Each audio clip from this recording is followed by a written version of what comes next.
আপনারা দেখেন খেয়াল করে ওরা তালিয়ে লাগাচ্ছে, মনে হচ্ছে যে গেল বুঝি বা তাদের এজেন্ডা ফুলফিল হয়ে গেছে। তো কাজেই সেনাবাহিনীকে বিতর্কিত করা উচিত নয় এবং সেনাবাহিনীর দিকে বন্দুক ঘোরানো উচিত নয়। সেনাবাহিনী আমাদের দেশের একটা রাষ্ট্রীয় প্রতিষ্ঠান, একটা জাতীয় প্রতিষ্ঠান। তো যদি কেউ দুর্নীতিগ্রস্ত হয় সেটার জন্য আলাদা ব্যবস্থা নেওয়া হবে। ওনাকে ঘিরে আছে এই ভারতীয় দালালরা এবং আমার মনে হচ্ছে নির্বাচনকে কেন্দ্র করে, নতুন পার্টি হওয়াকে কেন্দ্র করে এবং এই দেশের বাকি সমসাময়িক বিষয়গুলোকে কেন্দ্র করে একটা ধোঁয়াশা তোলার চেষ্টা করতেছে, একটা অস্থিতিশীল পরিবেশ সৃষ্টি করার চেষ্টা করতেছে জনগণের মাঝে, যাতে অস্থিরতা সৃষ্টি করা যায়। অন্যান্য প্রতিষ্ঠানের মতো এটা একটা প্রতিষ্ঠান, এইটার মুখোমুখি দাঁড় করিয়ে দেওয়া জনগণের সাথে, এটা কিন্তু আমাদের দেশের শত্রুরা চায়। কাজেই এটা খুবই স্পর্শকাতর ব্যাপার এবং এটার কনসিকুয়েন্স কিন্তু খুবই খারাপ, এটার পরিণতি কিন্তু খুব খারাপ। এবং আমি জনগণকে এই ব্যাপারে একটা সতর্কবার্তা দিতে চাই, আমাদেরকে সতর্ক থাকতে হবে আমরা যাতে বিদেশি চরদের খেলাতে ফাঁদে পা নেয়। আমার কথা হচ্ছে যে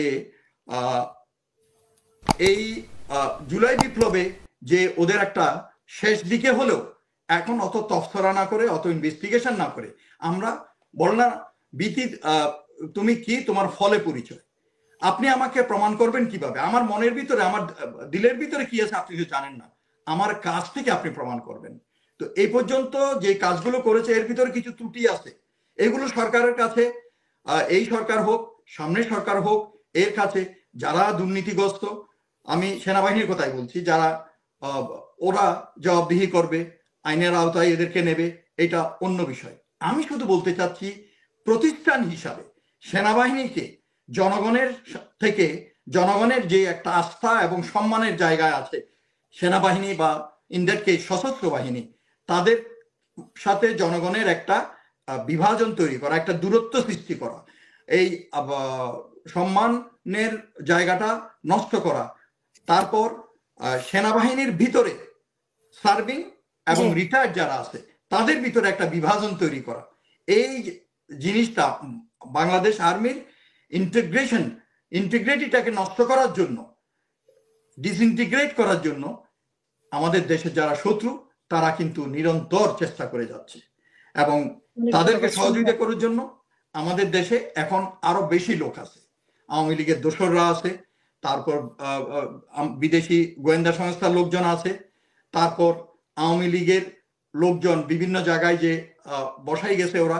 ওগুলোতে সব ক্লিয়ার করে নাই সরকার, যেটা একটা সবচেয়ে বড় ভুল করছে। তারা সবসময় বলে আসতেছিল ক্লিয়ার করলে চলবে কিভাবে, আরে দুনিয়ার বিভিন্ন জায়গায় দেখেন না, আপনি দেখেন না 71 এর পরে আমাদের দেশেই কিভাবে এই প্রশাসন চলছিল।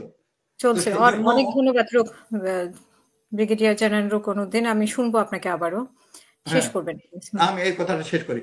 তো সেই জন্য আমার কথা হচ্ছে যে ওই এদের সহযোগিতায় বিদেশি সংস্থায় চায়, আমাদের দেশের শত্রু যারা চায় সেনাবাহিনীকে বিতর্কিত করার জন্য, বেহুদা সমালোচনার বস্তু হিসাবে দেখানোর জন্য। তো এটাকে আমি বলবো যেহেতু জাতীয় একটি প্রাউড ইনস্টিটিউশনকে বিতর্কিত না করার জন্য, কারণ জনগণের মুখোমুখি যদি সেনাবাহিনীকে করা হয়, আপনি দেখেন তালিয়া লাগাবে। এখন আমি দেখতে পাচ্ছি ইউটিউবে এবং দেশে বা দেশের বাইরে বিদেশি মিডিয়াগুলো, নিশ্চয়ই আপনিও শুনেন বা প্যানেলে যারা আছেন তারাও শুনে, আপনারা দেখেন খেয়াল করে ওরা তালিয়া লাগাচ্ছে, মনে হচ্ছে যে গেল বুঝি বা তাদের এজেন্ডা ফুলফিল হয়ে গেছে। তো কাজেই সেনাবাহিনীকে বিতর্কিত করা উচিত নয় এবং সেনাবাহিনীর দিকে বন্দুক ঘোরানো উচিত নয়। সেনাবাহিনী আমাদের দেশের একটা রাষ্ট্রীয় প্রতিষ্ঠান, একটা জাতীয় প্রতিষ্ঠান। তো যদি কেউ দুর্নীতিগ্রস্ত হয় সেটার জন্য আলাদা ব্যবস্থা নেওয়া হবে। এবং আওয়ামী লীগের ব্যাপারেও যে জিনিসটা আমি বললাম, আমার মতামত হচ্ছে ওইটাই, যে এদেরকে অবিলম্বে, দেরি হয়ে গেছে, অবিলম্বে নিষিদ্ধ ঘোষণা করা উচিত। আমার কেন যেন মনে হচ্ছে আসলে এই যে পুরনো ঘটনাগুলো হঠাৎ করে পপ আপ করে আসতেছে, কে কখন কোথায় কি বলছিল, তো এইগুলো একটার পর একটা। হাসনাত তো বললো, ঠিক আছে, ও বেশি দিন হয় না, 11 তারিখের ঘটনা 21 তারিখে বললো। তারপরে আসিফ সেই কবেকার 7 মাস 8 মাস আগের কথা এখন বলতেছে। তারপরে ভিডিও ক্লিপ ইউটিউবে ছেড়ে দিছে এইগুলা, এবং ওদিকে আরেকটি ঘটনা ঘটছে, মানে একই দিনে যে কয়েকটা ঘটনা ঘটেছে। না, আসিফের ভিডিও ক্লিপ ছাড়া হয়েছে, তারপরে হাসনাত আব্দুল্লাহ এটা করেছে, তারপরে আবার নাসির পাটোয়ারি একটা স্ট্যাটাস দিয়েছে, নাসিরউদ্দিন পাটোয়ারি একটু জিয়া রহমানকে নিয়ে একটা বাজে মন্তব্য করেছে। এগুলো কিন্তু ওদের সংশ্লিষ্টতা। আমার কথা হচ্ছে, আমি যে জিনিসটা বলতেছিলাম যে ওই যে তাদের যে মেন্টর, যেমন একজন যখন প্রথম দিকে আসিফ নজরুলের কিছু কাজ দেখার পরে লোকজন যখন তাকে বিদেশি গোয়েন্দা সংস্থার এজেন্ট বলতেছিল, তখন এই আসিফ ভুঁইয়াই নাকি বলতেছিল উনি আমাদের সাথে এতদিন কাজ করে আসছে, যখন আমাদের সাথে কেউ ছিল না তখন উনি কাজ করলো, আর এখন আপনারা বলেন উনি রয়ের এজেন্ট, এটা আমরা কেমনি মানি? তোরে ভাই, আমি তো গোয়েন্দাতে চাকরি করছি, আমি জানি। ওই যেমন মনে করুন, ওরা যখন রিক্রুট করে এজেন্ট তৈরি করে, কিছু এজেন্ট থাকে ওপেন আর কিছু এজেন্ট থাকে ছদ্মবেশে, এদেরকে লোকজন বুঝতে পারে না। ওই ফাইনাল আওয়ারে যখন বুঝতে পারে তখন ইট ইজ টু লেট।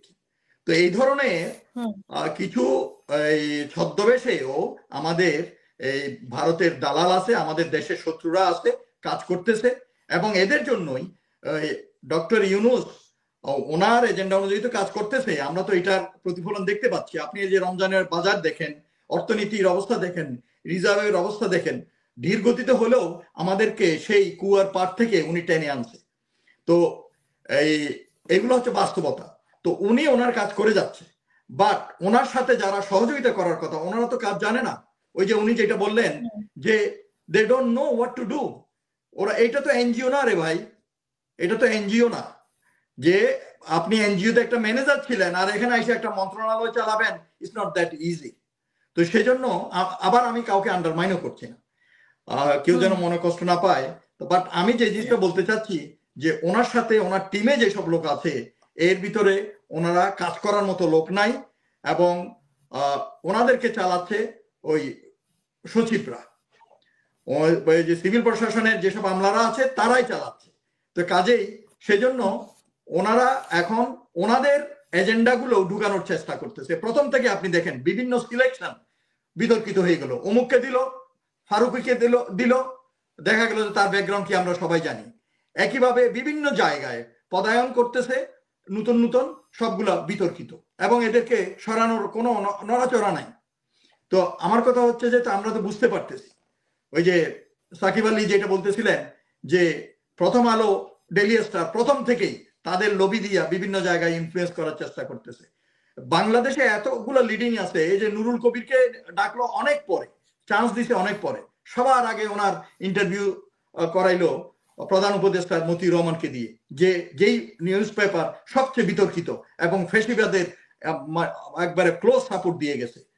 তারপরে করাইলো ডেইলি স্টারের মাহফুজা নামকে। তো আমার কথা হচ্ছে যে প্রথম থেকে যে এইসব খেলা শুরু হয়েছে, আমরা তো ভাই হাওয়া খেয়ে চুলদারি পাকে নাই, আমরা তো এগুলো বুঝি, দেশের মানুষরা বুঝে যে জিনিসটা কোথায় যাচ্ছে। তো ওনাকে ঘিরে আছে এই ভারতীয় দালালরা, এবং আমার মনে হচ্ছে নির্বাচনকে কেন্দ্র করে, নতুন পার্টি হওয়াকে কেন্দ্র করে, এবং এই দেশের বাকি সমসাময়িক বিষয়গুলোকে কেন্দ্র করে একটা ধোঁয়াশা তোলার চেষ্টা করতেছে, একটা অস্থিতিশীল পরিবেশ সৃষ্টি করার চেষ্টা করতেছে জনগণের মাঝে, যাতে অস্থিরতা সৃষ্টি করা যায়। যে জিনিসটা আমি এর আগে বলতে চাচ্ছিলাম যে সোশ্যাল মিডিয়ার কারণে আমাদের জনগণও বিভ্রান্ত হচ্ছে, এবং সেই জন্য আমি সবাইকে বলবো যে অনেক গুজব বাজারে ছড়াচ্ছে, এবং মিথ্যা খবর, পুরনো খবর কাস্টমাইজ করে এগুলাকে ফটোশপ করে ছাড়তেছে। এগুলো আপনারা না জেনে, ভেরিফাই না করে ফরওয়ার্ড করবেন না, শেয়ার করবেন না। আর সেনাবাহিনীর ব্যাপারে যেটা বলতেছেন, আমি বারবার যেটা বলতেছিলাম, thank you Shakib, that you have also have the same mind, যে এটা একটা প্রতিষ্ঠান, অন্যান্য প্রতিষ্ঠানের মতো এটা একটা প্রতিষ্ঠান। এইটার মুখোমুখি দাঁড় করিয়ে দেওয়া জনগণের সাথে, এটা কিন্তু আমাদের দেশের শত্রুরা চায়। কাজেই এটা খুবই স্পর্শকাতর ব্যাপার, এবং এটার কনসিকুয়েন্স কিন্তু খুবই খারাপ, এটার পরিণতি কিন্তু খুব খারাপ।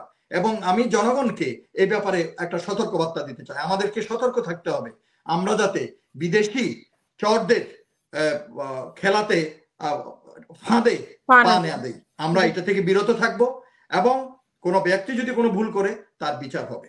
আর আরেকটা জিনিস আমি এখানে বলে যেতে চাই যে সেনা প্রধানকে অপসারণ, বিমান বাহিনী প্রধানকে অপসারণ বা সেনাবাহিনী নিয়ে এত চটকদার খবর দেয়া, বিশেষ করে এই আপনার মতো, আমি আপনাকে বলতেছি না, অনেক ইউটিউবাররা আছে তারা এই কামই করে।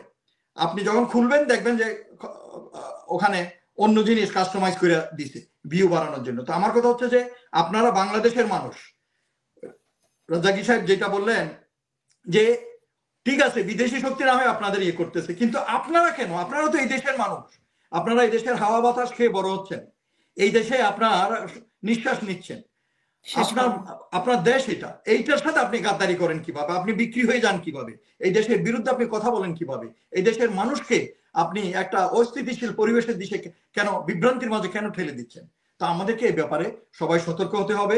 সবাই, জাতীয় ঐক্য হচ্ছে আজকের সবচেয়ে বড় দাবি, এবং গুজব থেকে আমাদেরকে দূরে থাকতে হবে এবং সবাই একসাথে দেশটাকে যাতে গণতন্ত্রের পথে উত্তরণ করা যায়, সময় যতদিন লাগুক আমাদের চেষ্টা করতে হবে।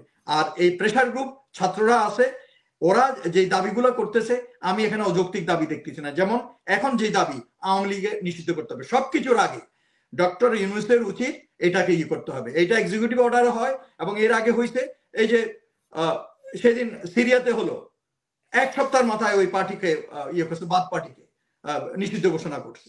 তো এটা কোনো ব্যাপার না, এখানে কোনো আইন কানুন দেখার দরকার নাই। ওই প্রথম থেকে আসিফ নজরুলের মতো ওই ধরনের আইনের প্রফেসররা আইসা উল্টাপাল্টা কথা বলে মিসগাইড করার চেষ্টা করে। এখানে বিপ্লবের পর কোনো আইন কানুনের ব্যাপার নাই, সোজা কথা, যেটা করার দরকার করতে হবে জনগণের প্রত্যাশা পূরণের জন্য। এইটাই হচ্ছে বিপ্লবের প্রত্যাশা, এবং ফলশ্রুতিতে এইটাই হওয়া উচিত যে যেটা করার দরকার এটা করতে হবে, যেটা নির্বাচিত সরকাররা করতে অনেক গড়িমসি করে। তো সেই জন্য আমাদের এখন সবাই, আমাদের দেশের খুবই নাজুক সময়, এখন একজন আরেকজনের দিকে বন্দুক না ঘুরাইয়া আমরা সবাই একত্র হই, দেশের শত্রুদের বিরুদ্ধে আমরা একত্র হই এবং দেশটাকে একটা ওরা যেটা বলে যে দেশ বিনির্মাণের জন্য আমরা চেষ্টা করি। এবং এইটার পরে আরেকটা যেটা বলছে যে এদের বিচার হতে হবে, এদের বিচার হতে হবে, সংস্কার সরকার করবে এবং পাশাপাশি রাজনৈতিক দলগুলো সংস্কার করবে, তারপর একটা সুন্দর নির্বাচন হবে আশা করি।